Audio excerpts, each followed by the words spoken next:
आगे आइए, आगे आइए ना भाई, आगे आइए ना, आगे आइए ना।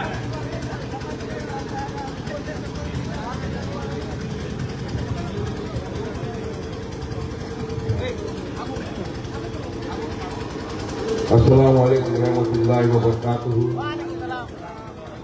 देश पर तशरीफ फरमा मजलिस Ittehadul Muslimeen Maharashtra president x MP हमारे बड़े भाई जलील साहब, हैदराबाद से आए सलीम बेग साहब, औरंगाबाद से हमारे सुनील भाई, यहाँ पर मौजूद मेरे दोस्तों, मेरे बुजुर्गों, मेरे अजीज साथियों, घर पर बैठ के सुनने वाली मेरी पर्दा नशी माँ और बहनें, आज का ये नुक्कड़ सभा जो है ये चुनावी सभा है। कोशा दामन में बिहार में इलेक्शन है 11 नवंबर को। जिस तरह मुख्तलिफ सियासत पार्टियों ने अपने अपने उम्मीदवारों को यहाँ से ठहराया है, उसी तरह मजलिस इत्तेहादुल मुस्लिमीन ने आपके हल्के कोशा दामन से आपके अपने भाई, आपका अपना दोस्त, आपका अपना बेटा, आपका अपना हमदर्द, ऐसा एक शेर दिल इंसान मोहतरम जनाब सरवर आलम को ठहराया है। चुनाव 11 तारीख को है। सरवर आलम साहब का निशान, मजलिस इत्तेहादुल मुस्लिमीन का निशान है पतन छाप। पतन छाप, ये पतन छाप, बटन नंबर है 5 नंबर बटन, पतन छाप निशान सरवर आलम साहब का है, मजलिस इत्तेहादुल मुस्लिमीन का है। आप तमाम भारी तादाद में आए और सरवर आलम साहब को मजलिस को कामयाब करें। और आप देख रहे हैं सब लोग कि किस तरह से बिहार में, देश में क्या चल रहा है। जब से ओवैसी साहब ने सीमांचल का नाम लिया 11 साल पहले, भारत देश का सबसे पिछड़ा हुआ वर्ग था बिहार का सबसे पिछड़ा हुआ जगह सीमांचल। क्यों? ना यहाँ पर कोई अच्छी सड़कें, ना कोई इंडस्ट्री, ना कोई अच्छा व्यवसाय, ना अच्छी स्कूल, ना अच्छा कॉलेज, ना अच्छा अस्पताल। हर चीज से पिछड़ा हुआ वर्ग को सीमांचल के जरिए बना के रख दिया। कुछ नहीं था यहाँ पर। हमने आए, कहा यहाँ पर विकास 2000 किलोमीटर दूर से असद ओवैसी साहब मजलिस इत्तेहादुल मुस्लिमीन आपके बीच आई, सिर्फ ये अरमान ये लेकर कि हमको विकास करना है, सीमांचल का विकास करना है, यहाँ पर भी लोगों को अच्छे स्कूल, अस्पताल, कॉलेज मिलने के लिए, ये दर्द लेकर। वरना सब कुछ था, हैदराबाद में किसी चीज की कमी नहीं। अल्हम्दुलिल्लाह अल्लाह सुब्हानहू व तआला ने हमारा साथ दिया। आप सीमांचल की आवाम ने मोहब्बतों से नवाजा। पिछली मरतबा हमने 19 जगहों के ऊपर हमारे उम्मीदवारों को ठहराया, जिसमें आपकी दुआओं, आपकी मेहनत से मजलिस के 5 उम्मीदवार कामयाब होकर बिहार की असेंबली में गए। यह आपकी दुआओं का, आपकी मेहनत का नतीजा था जो मजलिस को यहाँ पर कामयाबी मिली। इस मरतबा फिर ये मौका आया है और इस बार तो आप खुद देख रहे हैं कि किस तरह से यहाँ पर अन्याय हो रहा है। इसको बंद करेंगे,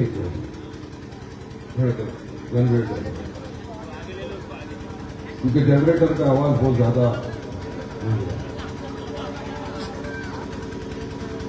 आपने तमाम ने देखा कि जब हम यहाँ लड़ने आए थे, इस वक्त काफी लोगों ने कहा कि ओवैसी साहब आप गठबंधन क्यों नहीं कर लेते, ये महागठबंधन वालों के साथ, कांग्रेस के साथ, राजद के साथ, तेजस्वी के साथ। असद साहब ने कहा, अख्तर इमान साहब जो हमारे यहाँ के प्रेसिडेंट हैं उनको आप चाहिए, मिलिए इनसे, बात करिए इनसे, कई अंगों गठबंधन में शामिल कर ले ताकि सेक्युलर वोटों का विभाजन न हो। हमने बिहार की आवाम के लिए, सीमांचल की जनता के लिए, सीमांचल के विकास के लिए ये कदम उठाया ताकि सीमांचल में विकास हो। हमने दिल पे पत्थर रखकर ये बात कही। ये हमारी बहादुरी, हमारी हिम्मत, हमारा हौसला था जो इतना कुछ इन्होंने हमारे साथ गलत किया, फिर भी हमने सीमांचल की बदहाली, सीमांचल के विकास के लिए, सीमांचल के अंदर डेवलपमेंट हो, करप्शन खत्म हो, इसलिए हमने उनको ऑफर दिया। पार्टी के जो बिहार अध्यक्ष डॉक्टर इमान साहब पूरी मजलिस की टीम लेकर चले गए तेजस्वी लालू के घर पटना में, ढोल बाजा ताशा लेकर गए। वहां उनको निवेदन दिया, कहा तेजस्वी लालू अपने कानों को खोल वरना फट जाएगा तेरा MY समीकरण का झूठा पोल। हर हिस्से समझाया। हमने कहा आपको 6 सीटें थी, 6 जगह पर हमारे साथ गठबंधन कर ली, क्योंकि हमारे 6 MLA थे, 5 इस पर जीते थे, उसके पहले बाई इलेक्शन में जीता था। क्या इसमें गलत किया? इंसाफ की लड़ाई थी, सीमांचल का विकास की लड़ाई थी, हिस्सेदारी की बात थी। मगर इन्होंने हमको नहीं जवाब दिया, नहीं बात। हमारा अब्दुल्ला चुनाव लड़ने आ गए तो अब सबके पेट पे दर्द होने लगे। अब देखिए, एक 9वीं क्लास फेल तेजस्वी, टूटा हुआ लालटेन जिसका कोई अता पता ठिकाना नहीं दिख रहा है पूरी तरह, वो अब आके ज्ञानबाजी दे रहे। अरे तुम 54वीं छाप रील बनाने वाले पटना में मरीन ड्राइव पर खड़े रह के नाच गाना करके रील बनाने वाला तू मुकाबला करेगा हमारे पार्टी के सदर बैरिस्टर असदुद्दीन ओवैसी साहब से।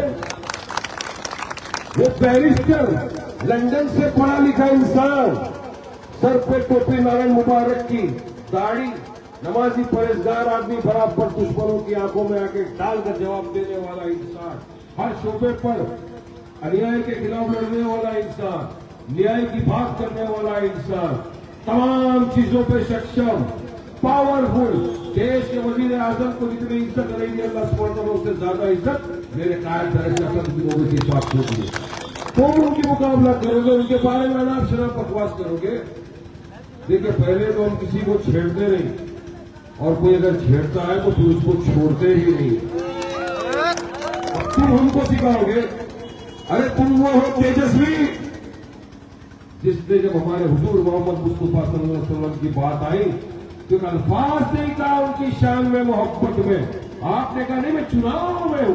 अरे तो चुनाव में तो पूरा बिहार है। आपके मुंह से जब हमारे हुजूर मोहम्मद मुस्तफा सल्लल्लाहु अलैहि वसल्लम की शान के लिए एक अल्फाज नहीं निकला तो तेजस्वी तुम मेरे हुजूर की उम्मत के लिए क्या करोगे बताओ, ये मेरा सवाल है पूरी बिहार की जनता। इस हुजूर के अल्लाह सुब्हानहू व तआला ने पूरी कायनात बना दिया, जिनके सबके तुफैल के अंदर पूरी कायनात को बना दिया, रहमतुल आलमीन बना के भेज दिया जिसको। उनके लिए आपकी जुबान से एक अल्फाज नहीं निकला उनकी शान में तो तुम उनकी उम्मत के लिए क्या करोगे, मेरा सवाल है ये सब। कुछ नहीं करेंगे ये। यार सिर्फ मुसलमानों को बेवकूफ बनाने के लिए घूम रहे हैं आपके बीच में। चुनाव के पहले रमजान में आएंगे, आपके बाद इफ्तारी करेंगे, खजूर खिलाएंगे, आपको टोपी पहना के चले जाएंगे। चुनाव के वक्त आपको अपने हेलीकॉप्टर में बिठाएंगे, टोपी वाले दाढ़ी वाले को अपने हेलीकॉप्टर में बिठाएंगे। चुनाव के बाद उसी टोपी वाले दाढ़ी वाले को हेलीकॉप्टर से उतार के फेंक दिया जाएगा। यह है इनका मोहब्बत का झूठा लगाव। अब आपको फैसला करना है किसके साथ जाना है। आपको हुजूर के चाहने वालों के साथ जाना है, जो उनके साथ जो हुजूर की शान के अंदर एक बात नहीं बोल सकते, सिर्फ अपनी गंदी सियासती रोटी सेकने के लिए आते हैं। ये फैसला आपको करना है और फैसला करने का वक्त है। अगर यकीन मानो आप चाहते हो कि आपके साथ भी इंसाफ हो, आपके साथ भी जो बेइंसाफियां हो रही है वो खत्म हो, तो ये मौका अल्लाह ने दिया कि आइए कांधे से कांधा मिलाकर बैरिस्टर असदुद्दीन ओवैसी साहब के साथ खड़े रहिए, मजलिस के साथ खड़े रहिए, जिताइए सरवर साहब को यहां से, भेजिए बिहार की असेंबली के अंदर। जो आपकी आवाज बनेगा, आपके हक के लिए लड़ाई रखे, उसके साथ बच जाइए। जो आपके लिए नहीं कर सकते, जाइए उसके साथ। जो आपके हक के इंसाफ नहीं करते, ये बेइंसाफी करने वाली लोग हैं, ये लालटेन वाले। जब हमने कहा कि आपने 2% वाले मल्ला को बना दिया, मुख्यमंत्री अनाउंस कर दिया, 14% वाले यादव को मुख्यमंत्री बना सकते हो, तो क्या एक दाढ़ी टोपी वाला सीमांचल का, बिहार का मेरा भाई मुसलमान क्या मुख्यमंत्री नहीं बन सकता? क्यों नहीं बन सकता? क्या कमी है बिहार के मुसलमान में, क्या कमी है सीमांचल के मुसलमान में? अरे हम तो यही चाहते हैं ना कि हमारा बिहार का, हमारे सीमांचल का एक मुसलमान भाई को भी हिस्सेदारी मिले सियासत के अंदर, वो भी जाए मुख्यमंत्री बने, उप मुख्यमंत्री बने और अपनी कौम के लिए, अपने माशरे के लिए काम करे, आवाज बुलंद करे, उसका विकास करे, उसका डेवलपमेंट करे। यही अरमान है हमारा, यही अरमान है सीमांचल के अवाम का। जिताइए। जहां भी मजलिस के उम्मीदवार चुनावी मैदान में खड़े हैं बिहार में, सीमांचल में, वहां उनको वोट दीजिए, कामयाब करिए। बिहार के अंदर उनको असेंबली में भेजिए, आपकी आवाज बुलंद करेंगे। ये इनकी तरह नहीं मुंह में फेविकोल लगा के बैठ जाएंगे, मुंह में दही जमा कर बैठ जाएंगे। जब एक आदमी जीत के जाता है, आपने देखा जब वक्फ का काला कानून आया, वक्फ का काला कानून ये था कि हमारी मस्जिदें, हमारे मदारिस से, हमारी खानकाओं को छीनने के लिए बीजेपी ने वक्फ का कानून बनाया। हमने कहा एक काला कानून है, ये हमारे बेवाओं का, यतीमों का, मिस्किनों का हक छीन लेगा ये कानून। बिल आया, सब संसद में बिल पेश किया गया, तमाम मुख्तलिफ सियासत पार्टियों के जो आज मुसलमानों के हितैषी बनते घूम रहे हैं, सब मौजूद थे वहां, सब थे। मगर इस काले कानून की पूरी तरह मुखालिफत करते हुए इस काले कानून के बिल को अगर किसी ने फाड़ के तार करके फेंक दिया, और नहीं मेरा अपना कायद बैरिस्टर सदगुरु हुए। ये है ताकत, ये हर शोबे पे। हिजाब की बात आ गई, मेरी बहनों से हिजाब पहनने पर रोका जा रहा था, हमें ओवैसी साहब ने उसका वो किया पूरी तरह से। CNRC का टाइम आया, ओवैसी साहब बोले दादरी पर पब्लिक चाहिए, ओवैसी साहब बोले बाप ने हमारी बच्ची शहीद कर दिए, ओवैसी साहब बोले।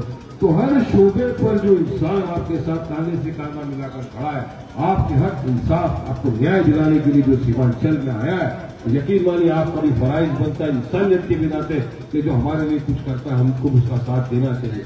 अरे हम तो वो कौम है कि अगर कोई हमको एक गिलास पानी पिला देता है तो हम बोलते अल्लाह तेरा भला करेगा, शुक्रिया करेगा, दुआ दे देते हैं उसको। तो जो शख्स हमारे साथ रात दिन लगा हुआ है हमारे इंसाफ के लिए, हमारे आने वाले बच्चों के मुस्तकबिल को संवारने के लिए, तो हमारा फर्ज बनता है उनके साथ जाए। तो मुझे यकीन है कि कोचा दामन की आवाज जब 11 तारीख आएगी, उस दिन फजर की नमाज अदा करेगी, पूरी तरह पाव वजू होकर निकलेंगे, एक साथ कांधे से कांधा मिलाकर मुत्तहिदा तौर पर इत्तेहाद पैदा करेंगे, जाएंगे पुलिस स्टेशन पर और 5 नंबर जो बटन है पतन छाप का, उस पर मोहर लगाकर सरवर आलम को जिताएंगे, बिहार की असेंबली में भेजेंगे।